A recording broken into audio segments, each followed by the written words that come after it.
Présent sur Terre depuis au moins 500 000 ans, le grand pingouin est un oiseau qui ne vole pas. Maladroit sur Terre, il passe tout son temps en mer, au gré des courants, et ne gagne la côte que pour s'y reproduire et voir naître son unique oisillon annuel. Avant l'époque moderne, les grands pingouins se comptaient par millions. Aujourd'hui, ils ont totalement disparu de la surface de la Terre. 3 siècles ont suffi pour exterminer cet animal aussi ancien que la domestication du feu par les hommes préhistoriques. C'est l'histoire d'une tragédie zoologique dont l'homme est responsable que je vais vous raconter aujourd'hui. Je suis Virginie Giraud et je vous emmène au cœur de l'histoire, un podcast produit par Europe 1 Studio. La disparition du dernier grand pingouin.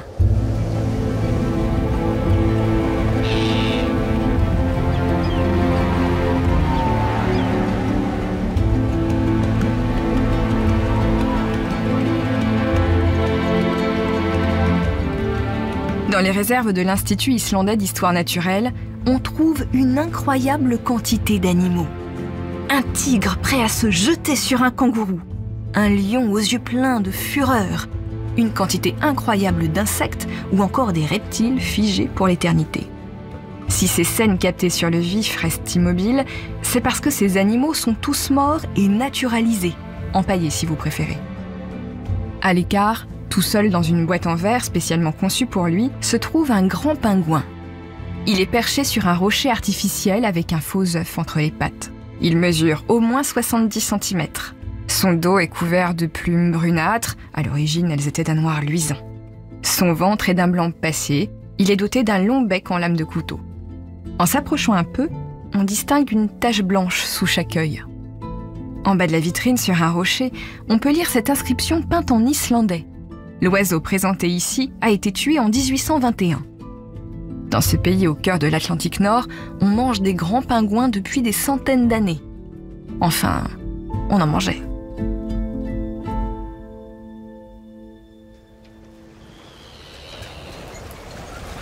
Deux décennies après le meurtre du spécimen du muséum, le lundi 2 juin 1844 dans l'après-midi, Vilhjálmur Akonarsson et 14 hommes d'équipage quittent un petit port islandais à bord d'une barque de pêche. Ils mettent le cap sur l'île d'Eldey, un bout de terre volcanique presque inaccessible situé au large de l'Islande. C'est le dernier refuge des grands pingouins. Akonarsson travaille pour un collectionneur européen. Il doit lui rapporter un spécimen de ce drôle d'oiseau, mort ou vif. Deux marins débarquent, ils escaladent tant bien que mal l'abrupte paroi rocheuse, les guillemots s'envolent, mais 2 grands pingouins restent là. Ils protègent leur œuf unique. Alors que les marins les étranglent sans scrupule, ils écrasent leur progéniture encore dans leur coquille et ils s'en vont. Depuis ce triste jour, on n'a plus jamais revu de grands pingouins vivant en Islande, ni ailleurs dans le monde.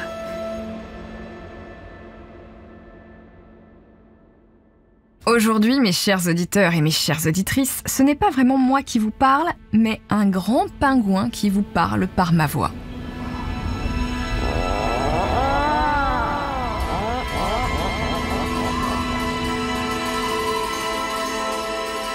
Je suis un grand pingouin. Avant, j'avais des ailes pour voler. Enfin, pas moi, hein, mais mes très lointains ancêtres. À quoi pourrait-elle me servir aujourd'hui puisque je passe le plus clair de mon temps dans l'eau ? Il existe beaucoup d'oiseaux qui volent et qui nagent très bien, hein, comme le cormoran ou le guillemot par exemple. Mais moi, j'ai pas besoin de m'envoler, car aucun prédateur ne me poursuit quand je suis sur Terre. Les rigoureuses côtes de Terre-Neuve, une île très vaste à l'est du Canada, ne sont pas très fréquentées. Oh, il y a bien quelques phoques, hein, mais ils sont sur la Terre, et ils se déplacent encore plus lentement que moi. Pour avoir bien chaud l'hiver, j'ai besoin de graisse. Oh, il faut que je sois gras et lourd pour survivre dans les eaux glacées que j'affectionne tout particulièrement. Je suis donc trop lourd pour bien voler. Mais au cours des millénaires d'évolution, mes ailes se sont transformées en nageoires. Elles me sont très utiles pour nager, et donc pour pêcher du poisson. Elles sont petites, mais parfaitement adaptées à leur usage. En clair, si je ne peux pas voler, je nage beaucoup mieux que mes ancêtres. Allez, ne soyons pas modestes, je suis même un excellent plongeur. Pour que tout soit bien clair pour vous, il faut faire un peu d'ornithologie. Le manchot, qui lui ne vole pas non plus, appartient à la famille des sphénidés, et il habite l'hémisphère sud. Moi, le grand pingouin, et le petit pingouin, mon cousin, nous appartenons à la famille des alcidés, rien à voir, et nous vivons dans l'hémisphère nord. La confusion entre pingouin et manchot vient du fait que les anglophones désignaient à l'origine le grand pingouin par le terme penguin. Mais après la découverte des manchots de l'hémisphère sud, ils ont décidé d'appeler les manchots penguins et les grands pingouins du nord Great Hawks. De penguin, je suis donc devenu Great Hawks. Vous me suivez toujours ? Depuis 500 000 ans, mes semblables mènent une existence paisible. Car nous voyageons et créons des colonies un peu partout. En vérité, nous sommes des millions. Il y a des grands pingouins au Canada et en Islande, mais aussi en Norvège, en Espagne, en Floride et même en France. Oui, en France. Près de Marseille, peu cher. Oui, d'accord, c'était il y a 18 000 ans. Aucun d'entre nous n'a vu la bonne mer. Mais nous autres grands pingouins, on a de la mémoire. Quelle belle vie là-bas dans les Calanques. Les îles de l'archipel de Riou sont alors accessibles à pied en passant par des vastes plaines. Le climat et le paysage sont ceux des temps glaciaires, hein. Bouh. À l'époque déjà, il nous faut partager l'espace avec des animaux qui, comme nous, n'ont plus d'ailes, mais pas de nageoires non plus. Juste de très grands membres supérieurs qui ne leur servent ni à voler ni à nager. Ils servent à tenir des bâtons. Ces géants ont aussi de très grands membres inférieurs qui leur permettent de courir vite, bien plus vite que nous. Ces animaux-là s'appellent des hommes, hein, de bien drôles d'oiseaux. En ce temps-là, ils sont déjà nombreux, mais moins nombreux que nous, beaucoup moins. Nous avons perdu quelques-uns des nôtres là-bas, et pour honorer ce sacrifice, les hommes ont peint des grands pingouins sur les parois de leur abri que vous appelez aujourd'hui la grotte Cosquer. En compagnie de phoques et de méduses, on voit 3 de mes semblables représentés sur la paroi. Ce sont 2 mâles se disputant pour une femelle, car parfois il faut se livrer à des démonstrations de force pour séduire une belle. Ces peintures rupestres gardent donc le souvenir de la très longue coexistence entre les hommes et les pingouins. Des restes fossiles datés de 100 000 ans indiquent même que les hommes de Néandertal mangeaient des pingouins. Ah, quelle horreur! Depuis qu'ils nous ont repérés, notre existence est de moins en moins paisible. Depuis toujours, mes semblables quittent l'océan et s'installent sur les côtes de Terre-Neuve, exactement l'environnement qu'il nous faut pour nidifier. Des îles rocailleuses avec des rives inclinées pour atteindre facilement la mer et pêcher. Et des eaux poissonneuses. On se gave de petits poissons, mais aussi de morues qui viennent frayer dans ces eaux froides. On se regroupe en colonies de plusieurs centaines d'individus. On est bien là. Enfin, on était bien. Car depuis quelque temps, il se passe ici des choses inquiétantes. Très inquiétantes même. Là, juste là, chez nous. C'est-à-dire sur les côtes rocheuses de Terre-Neuve et des îles de la Madeleine au Canada. Depuis quelques décennies, le nombre de géants bipèdes se multiplie tandis que proportionnellement, le nombre de mes semblables diminue. Oh, je ne suis pas le premier à en voir, non. Mes parents en ont vu. Et leurs parents. Et les parents de leurs parents. En fait, de mémoire de grands pingouins, on a toujours vu des hommes ici à l'embouchure du fleuve Saint-Laurent. Des légendes circulent parmi nous. De très très vieilles légendes. Car comme je vous le disais, le grand pingouin a la mémoire longue. Des hommes sont jadis arrivés par la mer sur d'immenses embarcations. Oh, ils venaient de loin, très loin, de pays où il faisait presque aussi froid qu'ici. Ils faisaient peine à voir. Ils avaient faim et envie de voir ailleurs si l'herbe était plus verte. Mais ici, il n'y a pas beaucoup d'herbe. Alors ces gens, les vikings là, ils sont repartis. Ils ne sont pas restés longtemps, mais assez pour tuer un grand nombre de mes semblables, pour les manger. Oui, ces hommes aussi ont mangé des grands pingouins. C'est affreux. C'était il y a environ 1000 ans. Et depuis, la situation ne s'est pas améliorée pour nous. Malheureusement, nous ne sommes pas les seuls à aimer la morue. Les humains aussi. Et depuis qu'ils arrivent par bateau entier, ils pêchent eux aussi la morue et ils s'en prennent à nous. Ici, je crois que nous sommes condamnés. Les œufs de la dernière saison de ponte ont presque tous été détruits par les hommes ou volés. Les hommes emportent nos œufs, nos petits, pour les manger. Oui, ils avalent nos bébés, nos petits pingouins, qui ne deviendront jamais grands. Rien ne semble rassasier ces monstres. Oh, je sais, nous aussi, grands pingouins, nous mangeons des animaux. Oui, nous mangeons des poissons qui préféraient passer leur vie à nager dans les eaux tumultueuses de l'océan. Mais nous mangeons pour survivre. Nous ne massacrons pas. Nous ne poussons pas des cris de joie en tuant. Nous n'abandonnons pas de trop nombreux cadavres sur la côte ensanglantée. Nous ne détruisons pas pour le plaisir les œufs de nos proies. On n'est pas des barbares, nous. Depuis plusieurs décennies, les hommes arrivent par bateau et se jettent sur nous. Ils n'ont pas mangé de viande depuis des semaines, depuis qu'ils ont quitté l'Europe. Alors ils courent vers nous et nous frappent avec des bâtons. Nous ne pouvons pas courir. Nous n'avons aucune chance de leur échapper. Nous sommes des proies faciles. Ils tuent sans aucune difficulté tous les grands pingouins qu'ils croisent sur leur route. Ils écrasent les œufs qu'ils ne gobent pas. Et ils rient. Ah ça oui. Oh, ils rient parce qu'ils sont fiers de leur massacre. Ah ça les amuse. Je sais ce qu'ils font de ces cadavres. Je les ai vus faire. Ils arrachent les plumes de mes frères et sœurs et les conservent bien soigneusement.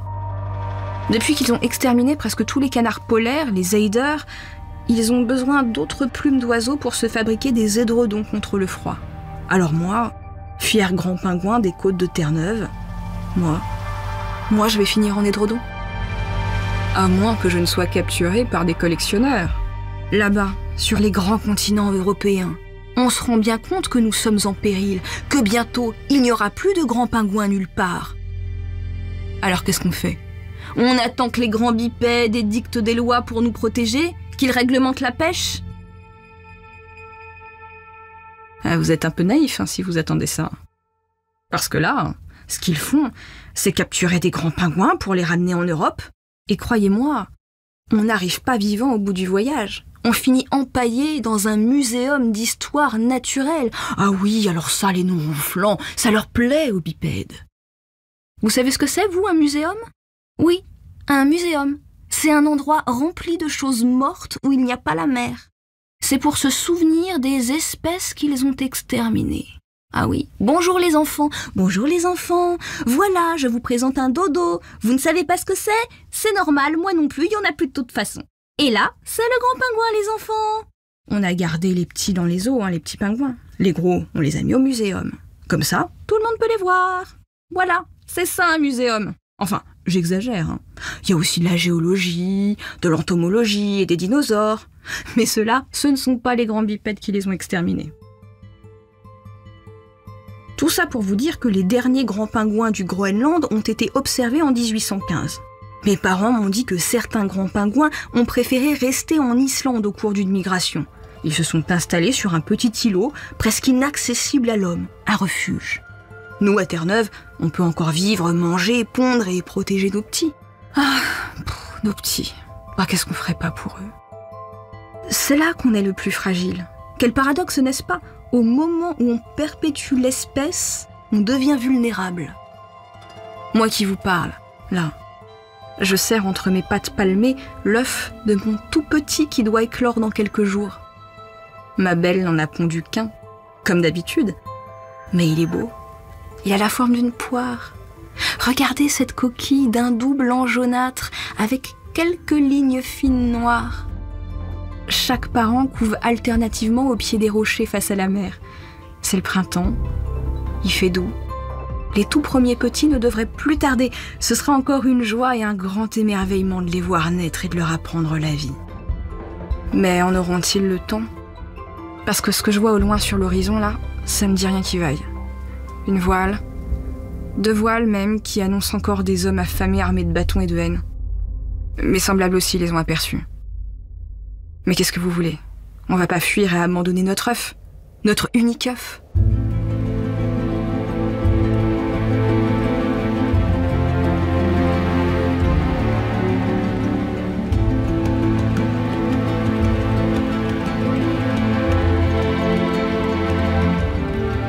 Vous l'avez compris, chers auditeurs, notre grand pingouin ne peut pas raconter la suite de son histoire. Les derniers spécimens de Terre-Neuve ont été observés en 1840. Les hommes ont été impitoyables avec eux. Ils les ont exterminés. Il n'y a pas d'autre mot. Il ne reste aujourd'hui que 80 spécimens environ de grands pingouins dans le monde. Tous naturalisés, bien sûr. Trop lents, trop maladroits, ils n'ont pas pu résister à leur unique prédateur.